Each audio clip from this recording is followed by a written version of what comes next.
අයිබෝවන්. හරි. අපි කම්කරු නීතිය ගැන කතා කරනකොට තේරුම් ගන්නම ඕන මූලිකම දෙයක් තමයි මේ සේවක වර්ගීකරණය කියන එක. සරලවම කිව්වොත් රැකියාලකදී කෙනෙක්ව හඳුන්වන්නේ මොන නමින්ද? එයාව දාන්නේ මොන කාණ්ඩයටද කියන එක. ඉතින් අපි බලමු මේ වර්ගීකරණ මොනවද? ඇයි මේවා මෙච්චර වැදගත් වෙන්නේ කියලා. ඉතින් ඔන්න ඔය ප්‍රශ්නෙන් අපි පටන් ගමු නේද? ශ්‍රම වෙළඳපොලේ ඉන්න මේ කියන විවිධ සේවකයන් කවුද? නීතිය අතර එයාලට ලැබෙන අර්ථ දැක්වීම මොකක්ද? මේ පැහැදිලි කිරීම පුරාවටම අපි මේ ප්‍රශ්නවලට උත්තර හොයමු. හරි. එහෙනම් මේ ගමනේ පළවෙනි පියවර. ඕනෑම කෙනෙක්ගේ රැකියා ජීවිතේ පටන් ගන්නෙ කොතනින්ද? ගොඩක් වෙලාවට පුහුණුවකින්නේ. ඒ නිසාම අපි මුලින්ම කතා කරමු අභ්‍යාසලාභීන් කියන මේ ආරම්භකම දැනගන්න. එතකොට කවුද මේ අභ්‍යාසලාභී කියන්නේ? නීතියට අනුව නම් හරිව සරලයි. ඒ කියන්නේ මාස 6කට අඩු කාලයක් එහෙම නැත්නම් වැඩ කරන දින 156ක් දක්වා පුහුණුවක් ලැබුණ ඕනම කෙනෙක්. ඔන්න ඔය කාල සීමාව ඇතුළත යාළව සලකන්නේ අභ්‍යාසලාභීන් විදිහටයි. ඔන්න මේ අංකය නම් හොඳට මතක තියාගන්න ඕන. 156 156. මොකද මේ තමයි නීතියෙන් අභ්‍යාසලාභී පුහුණුවකට දෙන උපරිම වැඩ කරන දින ගණන.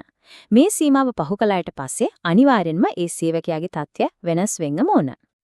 හරි. එතකොට පුහුණු කාලය සාර්ථකව ඉවරයි කියමුකෝ. ඊළඟට මොකද වෙන්නේ?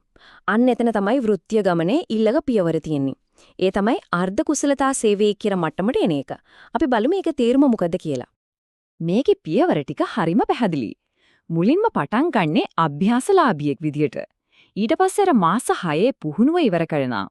එතනින් එහාට තමයි අර්ධ කුසලතා සේවකයෙක් බවට පත් වෙන්නේ. ඒක තමයි ඉතින් වෘත්තීයේ නිමගේ ඊළඟ පඩිය. ඉතින් කවුද මේ අර්ධ කුසලතා සේවකයෙක් කියන්නේ? විධිමත් විදිහට කිව්වොත් අර මාස 6ක පුහුණුව සාර්ථකව අවසන් කරපු ඕනම කෙනෙක්. මෙතනදී වැදගත්ම දේ තමයි ඒ පුහුණුව සම්පූර්ණ කරලා තියෙන්න ඕන එක. හරි. දැන් අපි එන්නේ ගොඩක් දෙනෙක් නිතරම අහන කතා කරන කාණ්ඩ දෙකකට. මේවා තනිකරව තීරණය වෙන්නේ කුසලතාවිය. ඒ කියන්නේ ස්කිල් ලෙවල් එක මත. ඒ තමයි පුහුණු සහ නුපුහුණු කියන ශ්‍රමිකයන්. බලමු මේ දෙකේ වෙනස මොකක්ද කියලා. මේ දෙකේ වෙනස හිතනවට වඩා ගොඩක් සරලයි. නුපුහුණු ශ්‍රමයා කියන්නේ මොකක් හරි වැඩක් කරන්න විශේෂ පුහුණුවක් ඕන නෑ කියන එක.